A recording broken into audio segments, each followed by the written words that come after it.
একদিন সৃষ্টিকর্তাকে প্রশ্ন করেছিলাম, আমাদের দুইটা চোখ, দুইটা কান, দুইটা হাত, কিন্তু একটা মন কেন? সৃষ্টিকর্তা আমাকে হেসে জবাব দিল, মনও দুইটাই দিয়েছি, তবে আরেকটা খুঁজে নিতে হবে। সুন্দরবনের মানুষগুলো প্রেমে পড়ে একবার, বোকারা প্রেমে পড়ে দুইবার, আর চরিত্রহীন প্রেমে পড়ে বারবার। পাগলামি ছাড়া কোনো প্রেম হয় না, প্রজা ছাড়া রাজা হয় না, মেঘ ছাড়া বৃষ্টি হয় না, আর দুষ্টমি ছাড়া কোনো বন্ধুত্ব হয় না। সম্পর্ক হচ্ছে একটা উড়ন্ত পাখির বাচ্চার মতো। যদি আপনি তাকে শক্ত করে ধরে রাখেন তবে সে চাপে মরে যাবে, যদি খুব হালকা করে রাখেন তবে সে উড়ে যাবে, কিন্তু যদি তাকে খুব যত্ন করে ভালোবাসা দিয়ে রাখেন তবে সে হয়তো সারা জীবন আপনার সাথে থাকতে পারে।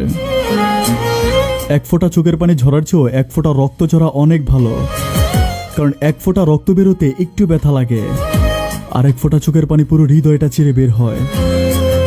একজন পাগলের মতো ভালোবাসে, আরেকজন পাগল ভেবে অবহেলা করে। আপনি থেকে তুমি হওয়ার গল্পটা মধুর হলেও তুমি থেকে আপনি হওয়ার গল্পটা ভীষণ কষ্টের। মনের ভিতর যদি অনেক কষ্ট জমা থাকে তবে চোখের পানির সাথে বের করে ফেলুন। কষ্ট শেষে আবারও হাসুন, কিন্তু মনের ভিতর কখনো কষ্ট পুষে রাখবেন না, তবে জীবনে আনন্দ বলতে আর কিছুই থাকবে না। জীবনে সুখী হওয়ার একটাই মূল মন্ত্র, বিশ্বাস নিজের উপর রাখুন, লোকের উপর নয়।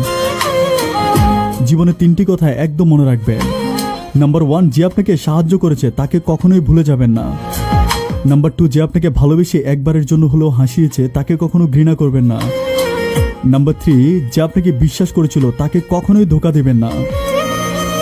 এত কিসের অহংকার করছেন? আজ যে মাটির উপর দাঁড়িয়ে আছেন কাল সে মাটির সাথে মিশে যাবেন। হাজার হতাশার একটাই বর্ষা, সৃষ্টিকর্তা যা করে অবশ্যই ভালোর জন্যই করে।